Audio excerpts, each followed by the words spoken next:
In a striking departure from mainstream European leaders, Hungarian Prime Minister Viktor Orbán has thrown his full support behind Donald Trump, declaring he will open several bottles of champagne if the former U.S. president returns to the White House in November.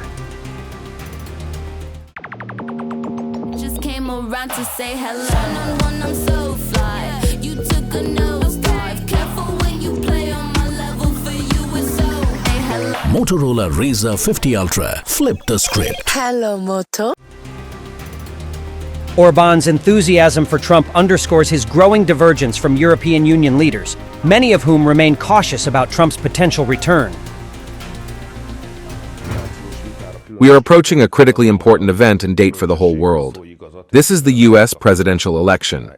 In early November, the U.S. presidential election would determine whether the world would continue on the path toward war, resulting in increasingly desperate fighting, or it stops, turns back, and proclaims peace and ceasefires, not only in the Ukrainian-Russian war, but in all other hostile areas as well. Orbán, known for his nationalist stance, shared these thoughts just weeks before an EU summit in Budapest, scheduled for days after the U.S. presidential election on November 5th. When President Trump was in office, he was the president of peace. He did not start wars, and he took steps to resolve old conflicts by creating peace. Therefore, it is no coincidence that the peace-loving, peace-seeking part of the world, regardless of political views, wishes the man of peace to be president of the United States again. But the pro-war people, not just in America, all over the world, hope for the success of the Democrats. The summit will gather EU leaders to discuss the bloc's future, and Orbán has made it clear that Trump's victory could reshape the geopolitical landscape. We will open several bottles of champagne if Trump is back. He will not wait until his inauguration. We have to react intellectually first, philosophically, and then strategically.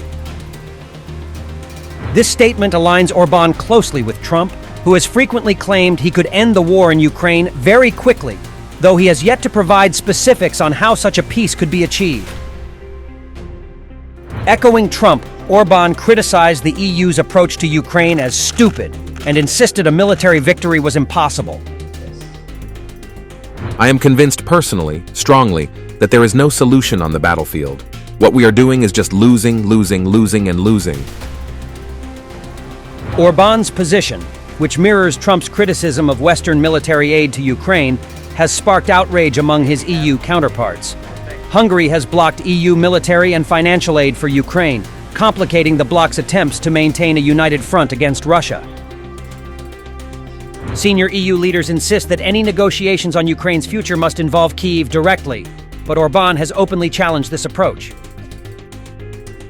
Despite controversy over his stance, Orbán remains unapologetic about his peace missions over the summer, which included high-profile visits to Moscow, Beijing, and Trump's Mar-a-Lago residence.